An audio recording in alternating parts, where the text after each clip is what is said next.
រតនតយសៈវន្ទាមិខ្ញុំបកណាសូមនមស្ការចំពោះព្រះរតនត្រ័យសូមក្រាបថ្វាយបង្គំព្រះសង្ឃចម្រើនពរញាតិញោមពុទ្ធបរិស័ទបងប្អូនបងគ្រប់រូបទាំងអស់នៅក្នុងថ្ងៃនេះអាត្មាភាពបានឱកាសដើម្បីនឹងលើកយកនៅមេរៀនចំណេះដឹងរបស់ព្រះសម្មាសម្ពុទ្ធនៅក្នុងព្រះពុទ្ធសាសនានេះមកចែករំលែកបន្តទៀតថ្ងៃមុនបានលើកយកនៅមេរៀន5ចំណុចដែលអភិវឌ្ឍខ្លួនឲ្យคล้ายទៅជាមិត្តល្អរបស់គេចំណុចទី1ហ្នឹងគឺឲ្យរបស់ណាឲ្យទានទី2និយាយពាក្យដែលកប់ចិត្តពយវេចាទី3ប្រព្រឹត្តខ្លួនឲ្យជាប្រយោជន៍ដល់មិត្តណាអដ្ឋចរិយាទី4ការប្រព្រឹត្តខ្លួនស្មើសមាណតតាហើយទី5ហ្នឹងមិននិយាយកុហកមិត្តដូច្នេះធម៌5យ៉ាងនេះគឺអភិវឌ្ឍខ្លួនឲ្យបានហើយចែករំលែកចំណេះដឹង5ប្រការនេះដល់អ្នកដទៃនឹងមានភាពពលឺភ្លឺស្វាងក្នុងជីវិតគ្រប់គ្នាបន្ទាប់មកទៀតជាប់តាក់ទងដោយមិត្តនឹងដែរធម្មតាវាមានរបស់ទៅមានរបស់មកកាលណាយើងប្រព្រឹត្តល្អធម៌ទាំង5ប្រការដូចដែលបានរៀបរាប់មកហ្នឹងប្រព្រឹត្តទៅលើអ្នកដទៃហៅថាជាមិត្តភក្តិយើងហ្នឹងខ្លួនអ្នកដទៃឬក៏ខ្លួនយើងនេះដែលគេប្រព្រឹត្តល្អមកលើយើងហ្នឹងណាមិនមែនដេកសំងំទេបងត្រូវមានធម៌5ដែរឆ្លើយតបទៅគេវិញដូចញាតិញោមហុចសម្លទៅមួយចានជូនគាត់ដូច្នេះ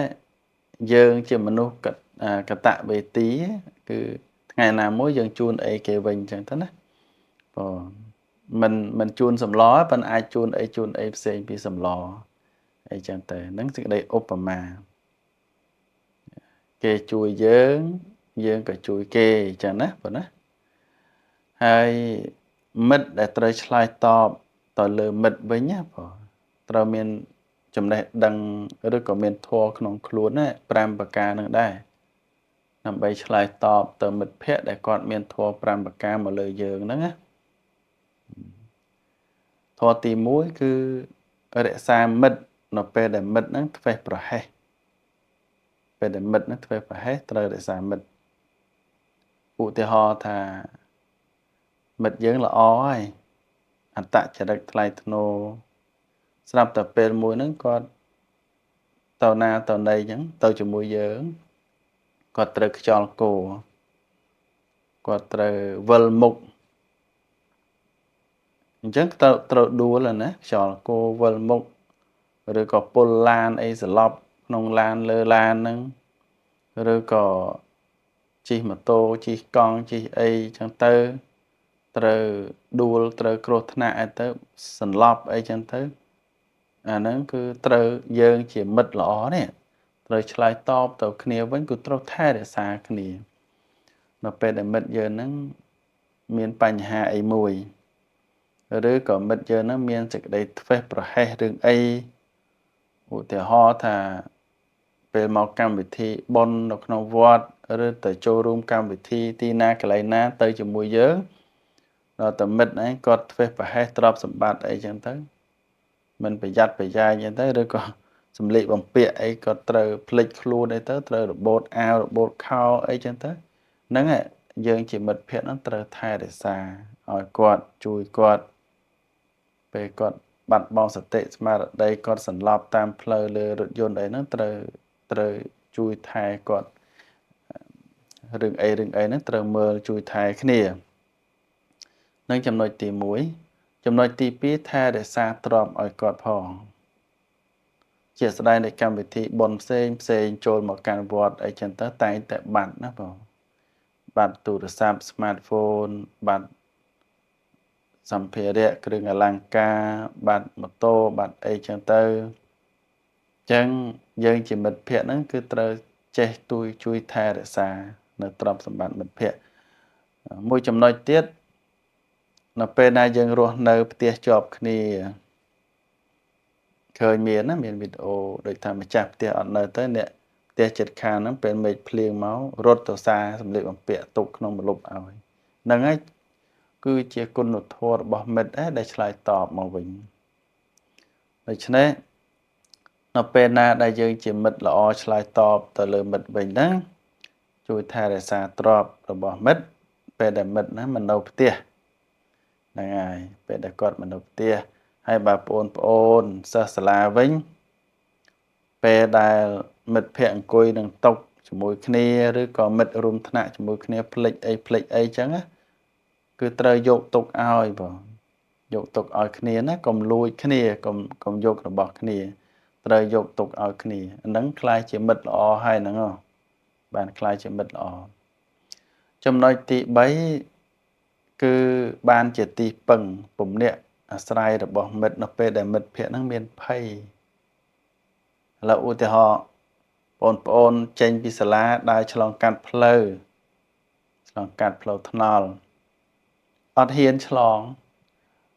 រញាក់រញ័រឃើញឡានម៉ូតូច្រើនអីចឹងទៅចឹង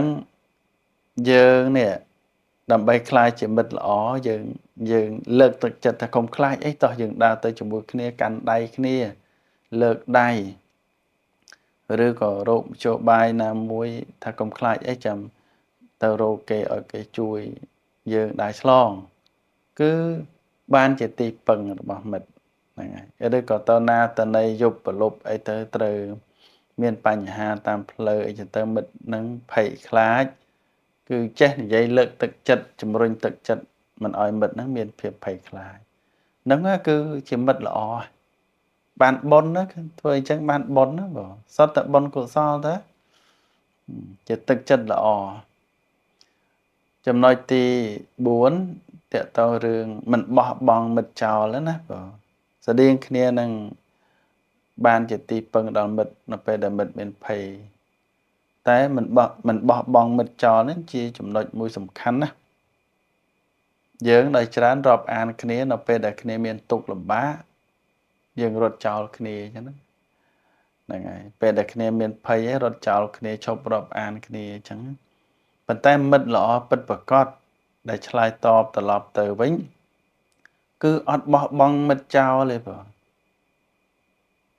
មានតែលះបង់ជីវិតដើម្បីមិត្តនោះទៀតផងការលះបង់ជីវិតដើម្បីមិត្តនេះព្រោះយើងដឹងថាមិត្តនេះជាមិត្តល្អរបស់យើងពិតប្រាកដហើយយើងមានទឹកចិត្តជួយខ្នះខ្នែងពិតប្រាកដមែនយើងសុខចិត្តលះបង់ជីវិតដើម្បីមិត្តអាហ្នឹងគឺថានៅពេលដែលមិត្តនឹងឯងជួបគ្រោះមហន្តរាយជួបភាពភ័យខ្លាចអីចាណាចាណីហ្នឹងគឺថាមិនរត់ចោលហ្មងអត់រត់ចោលមិត្តទេអត់រត់ចោលមិត្តភ័ក្តិអត់រត់ចោលគ្នាទេសុខចិត្តស្លាប់ជាមួយគ្នាអីចឹងទៅនេះជាទឹកចិត្តដ៏ល្អបំផុតរបស់មិត្តចំណុចទី4ចំណុចទី5រាប់អានស្រឡាញ់រាប់អានមិត្តភ័ក្តិហ្នឹងមិនមែនរាប់អានតែសម័យខ្លួនទេត្រូវរាប់អានដល់ម៉ែឪរាប់អានដល់បងដល់ប្អូនដល់កូនដល់ចៅពូជពងរហូតមករាប់អានទាំងអស់អាហ្នឹងបានគេហៅថាមិត្តល្អដោយអគ្គសាវកស្ដាំឆ្វេងព្រះសិរីបុត្រព្រះមហាមុគលានណាគ្រាន់តែរាប់អានតកូលគ្នាមិត្តភ័ក្តិរាប់អានគ្នាណាដំណមកច្រើនតកូលច្រើនជាតិណាបងនឹងខ្លាចជាមិត្តភ័ក្តិល្អជាមួយគ្នារាប់អានគ្នាទៅវិញទៅមកស្គាល់គ្នាបងប្អូនសាច់ញាតិទាំងអស់គ្នាមិត្តភ័ក្តិហ្នឹងមិនមែនស្គាល់តែសម័យខ្លួនទាំងតែពីរហ្នឹងទេស្គាល់ទាំងអស់ពុកម៉ែគេបងប្អូនគេអីគេហ្នឹងគឺស្គាល់ទាំងអស់អាហ្នឹងគេហៅថារាប់អានដល់ផៅពួងហើយហ្នឹងហើយត្រឡប់មកវិញធម៌5ចំណុចនេះដែលមិត្តល្អដែលគេធ្វើមកលើយើងហើយណាយើងត្រូវមានគុណធម៌ទាំង5នេះដើម្បីឆ្លើយតបទៅលើមិត្តវិញទី1រក្សាមិត្តនៅពេលដែលមិត្តធ្វេសប្រហែសទី2រក្សាទ្រព្យសម្បត្តិរបស់មិត្តពេលដែលមិត្តហ្នឹងឯងទៅណាមកណាភ្លេចភ្លាំងទី3ហ្នឹងបានជាទីពឹង របស់មិត្តដល់ពេលដែលមិត្តហ្នឹងមានភ័យជួបភ័យទី4មិនរត់ចោលមិត្តមិនបោះបង់មិត្តដល់ពេលដែលមិត្តភក្តិហ្នឹងមានបញ្ហាជួបឧ